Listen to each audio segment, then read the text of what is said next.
मनसेच्या आधीच उद्धव ठाकरेंच्या शिवसेनेकडून घोषणा, आज दुपारी 12 वाजता युती होईल, संजय राऊतांची माहिती।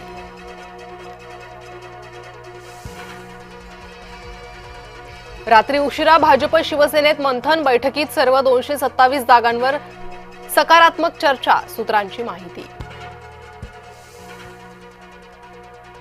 महायुतीचा जागा वाटपाचा फॉर्म्युला अखेर ठरला, शिंदे चव्हाणांमध्ये पहाटे 4 पर्यंत मॅरेथॉन बैठक, येत्या 2 दिवसात स्थानिक पातळीवर चर्चेनंतर अंतिम निर्णय होणार।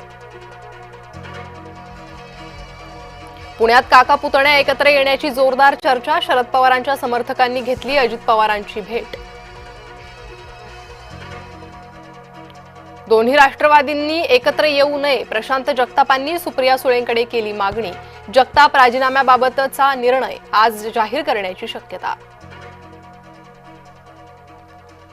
पुण्यात निष्ठावंत शिवसैनिक आक्रमक, शिवसेनेच्या कार्यकर्त्यांना भाजपसोबत युती नको, शिवसेनेने स्वबळावर लढावं, ही कार्यकर्त्यांची मागणी। मुंबईचा निर्णय अजित पवार घेणार, सुनील तटकरेंची माहिती, मुंबईत महायुतीत जाण्याची राष्ट्रवादीकडून चाचपणी। नवाब मलिकांचं करायचं काय, भाजपच्या आग्रहाखातर मलिकांची जबाबदारी बदलायची की नाही, यावर राष्ट्रवादीचा निर्णय लवकरच।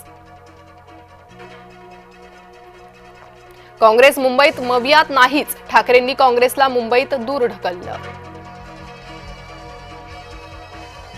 पहिल्याच दिवशी 4000 अर्जांचं वितरण, मुंबईत सर्वाधिक अर्ज एम पश्चिम, के पूर्व आणि एन वॉर्डमधून। मुंबई पोलिसांची अब्रू वेशीवर, पोलिसांनाच तरुणीची छेड काढल्याचा आरोप, मुंबईच्या ताडदेव भागातील व्हिडिओ व्हायरल।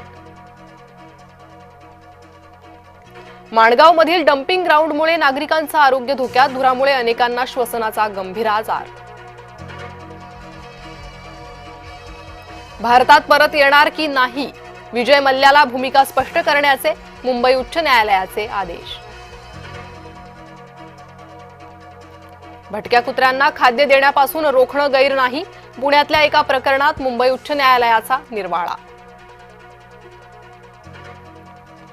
राज्यातील शाळांचं जिओ टॅगिंग अपूर्ण, कार्यवाहीसाठी 10 दिवसांची शाळांना मुदत।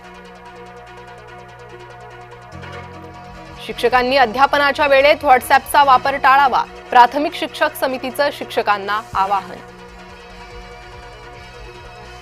अयोध्येतील राम मंदिरात आणखी एका मूर्तीची स्थापना होणार, रत्नजडित राम मूर्तीची स्थापना करण्यात येणार, मूर्तीची अंदाजित किंमत 25 ते 30 कोटी।